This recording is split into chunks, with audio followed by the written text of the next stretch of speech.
দর্শক, সমকালের Facebook page এবং YouTube চ্যানেলে আপনাদেরকে স্বাগত। আমি ডালাস থেকে যুক্ত হয়েছি।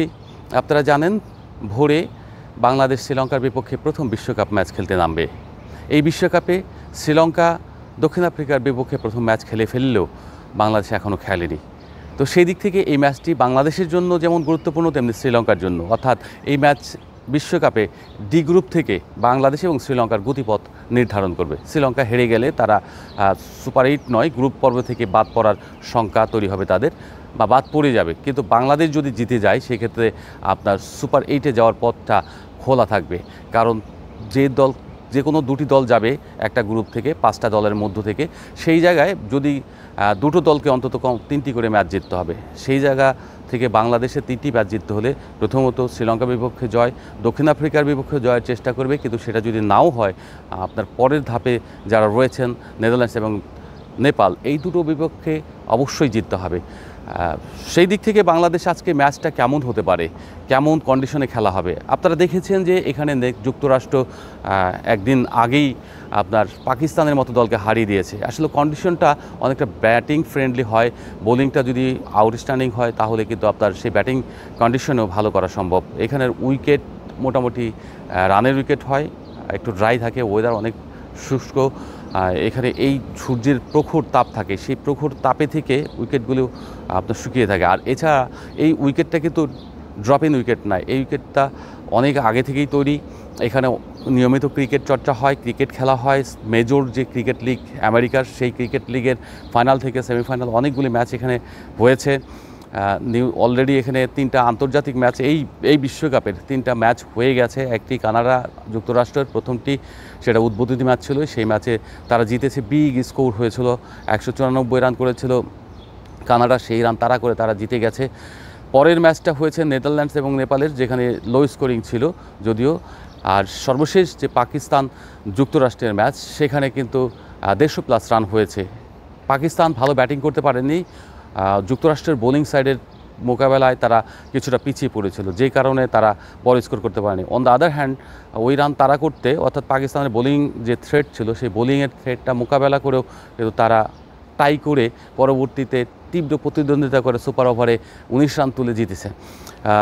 এইরকম একটা ম্যাচ দেখার পরে বাংলাদেশের ম্যাচটা শ্রীলঙ্কার বিপক্ষে আরও এক্সাইটিং হবে সে আশা করা যায়। কারণ দুটো দলই কিন্তু আসলে হলো সমশক্তির। বাংলাদেশ এবং শ্রীলঙ্কার মধ্যে লড়াইটা কিন্তু গত 16 সাল থেকেই শুরু হয়েছে তীব্রভাবে। 17 সালে নিদাহাস ট্রফি থেকে একটা রাইভেলিটি তৈরি হয়েছে। সেই রাইভেলিটির জায়গা, অর্থাৎ সদ্য মাঠের কন্ডিশন কেমন রইল বা কন্ডিশন কেমন হলো, এইটার উপরই শুধু নির্ভর করে না। দুই দলের যে রাইভেলিটি, যে লড়াই, যে উত্তাপ, সেই উত্তাপও কিন্তু ম্যাচের গতি প্রকৃতি নির্ধারণে সহায়তা করে থাকে। তো বাংলাদেশ আর শ্রীলঙ্কা মানে একটা ভিন্ন মাত্রা পায় ম্যাচের। আজকেও সেই উত্তাপ থাকবে, সমর্থকরা আসবেন। এখানে শ্রীলঙ্কান সমর্থকও রয়েছে, বাংলাদেশের সমর্থকও রয়েছে। তো দুই দলের সমর্থকরাই থাকবেন। একটা মিনি বাংলাদেশের মতো মনে হতে পারে যে এখানে বাংলাদেশের একটা ফ্লেভার নিয়ে নাজমুল হোসেন শান্তরা খেলতে পারছেন। সবচেয়ে বড় যে বিষয়টা কাজ করবে, সেটা হচ্ছে এখানে আপনার ডান বামের একটা হিসাব থাকে। একাদশটা কেমন হবে সেটা একটু আমরা বুঝে নেওয়ার চেষ্টা করি। সেটা হচ্ছে যে আমরা যদি ডান বামের হিসাবটা করেন, কোচরা সাধারণত করে থাকেন যে প্রতিপক্ষের বোলিং সাইড কেমন, সেই বোলিংয়ের উপর নির্ভর করে বাংলাদেশ তাহলে ওপেনিংয়ে তামিমের সঙ্গে, অর্থাৎ জুনিয়র তামিমের সঙ্গে আপনার কাকে রাখতে পারে, সেটা একটা বড় প্রশ্নটা হচ্ছে লিটন কুমার দাসের সম্ভাবনা অনেক বেশি, তিনি রাইট হ্যান্ডি ব্যাটার। আর যদি রাইট লেফট কম্বিনেশনের কথা না ভাবে, তাহলে নাজমুল হোসেন শান্তকে বা সম্মুখে যে কাউকে খেলাতে পারে।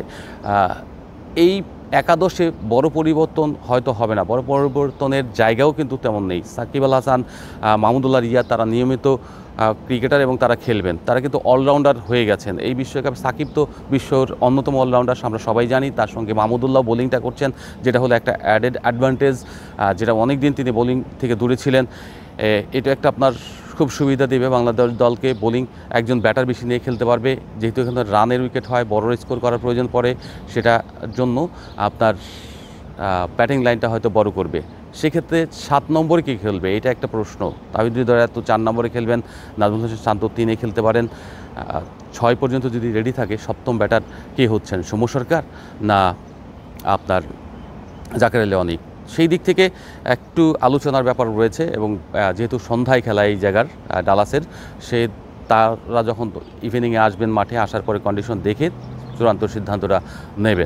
এর পরের যে জায়গাটা রয়েছে বোলিং সাইড কেমন, বোলিং দুটো প্যাচ বোলার খেলাতে পারে, একজন বাহাতি মুস্তাফিজুর রহমান আর একজন হতে পারেন তাসকিন আহমেদ, কারণ তানজিম সাকিবের সম্ভাবনা কম।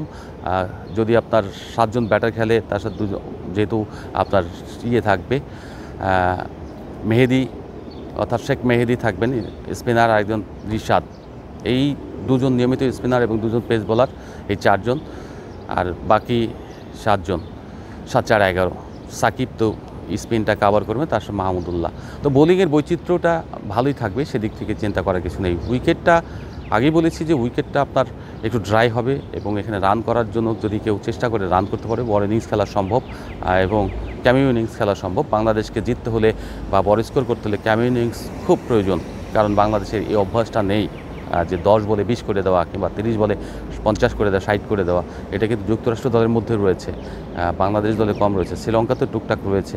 তো সমশক্তির দল হওয়াতে এবং মেন্টালি দুই দলই আসলে একটু ইমব্যালেন্স সিচুয়েশন থাকার কারণে, অর্থাৎ পিছিয়ে থাকার কারণে, যেহেতু খেলা ভালো হয়নি সাম্প্রতিক সময়গুলোতে, যে আজকের ম্যাচে আপনার সুযোগটা কাজে লাগাতে পারবে, যে দল মানে অল আউট এফোর্ট দিতে পারবে, সেই দলই আসলে জিতবে। তো আশা করা যায় একটা ভালো গেম হবে এবং সবাই উপভোগ করবে। বাংলাদেশ এখান থেকে জয় নিয়ে নিউজিল্যান্ড বলছি, দুঃখিত, আমরা নেদারল্যান্ডসে এর বিপক্ষে কিংবা আপনার দক্ষিণ আফ্রিকার বিপক্ষে কিংবা আপনার নেপালের বিপক্ষে ভালো ক্রিকেট খেলার একটা মোরাল বুস্ট আপ, যেটা মানসিক উজ্জীবনী শক্তি, এটা নিয়ে যেন নিউ ইয়র্কে যেতে পারেন এবং দক্ষিণ আফ্রিকার বিপক্ষে 10 জনের ম্যাচটা খেলতে পারেন, সেই প্রত্যাশা করে বিদায় দিচ্ছি। আমি সিকান্দার আলী।